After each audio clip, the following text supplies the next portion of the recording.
Hello மக்களே, welcome back. இன்றைக்கி நம்ம ஒரு சூப்பரான கிராமத்து வத்த குழம்பு பார்த்துடலாமா?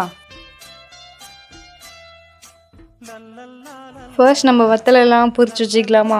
கடாயில் எண்ணெய் ஊற்றி நம்ம என்னென்ன வத்தல் எடுத்துருக்கோன்னா கொத்தவரங்காய், கத்திரி வத்தல், அப்புறம் மாங்காய் வத்தல் எப்படின்னா முன்னாடி நம்ம ஊற வச்சு எடுத்துக்கிறது. தனியாக பொரித்து எடுத்ததுக்கப்புறம் ஒரு கடாயில் எண்ணெய் ஊற்றி வெந்தயம் போட்டு பச்சை மிளகா, கருவேப்பிலை போட்டு அதில் பூண்டு போட்டு தக்காளி வெங்காயம் போட்டு நல்லா வதக்கிக்கிறோம்.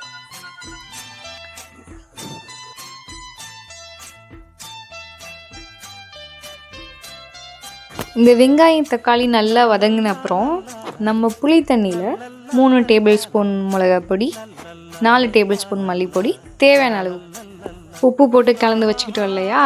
இப்போ நம்ம பொரித்து எடுத்துகிட்ட அந்த வத்தலெல்லாம் எடுத்து அதில் போட்டுட்டு அப்புறமா அந்த நம்ம கரைச்சி வச்ச புளி தண்ணி சேர்த்து ஆட் பண்ணிட்டோன்னா நம்ம ஊற வச்சுருந்தோம் இல்லையா மாங்காய் வத்தல், அதை சேர்த்து ஒரு கொதி விட்டுட்டு எடுத்துட்டோன்னா நம்ம டேஸ்டியான வத்த குழம்பு ready.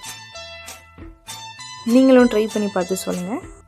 And subscribe, like, share. Thank you மக்களே.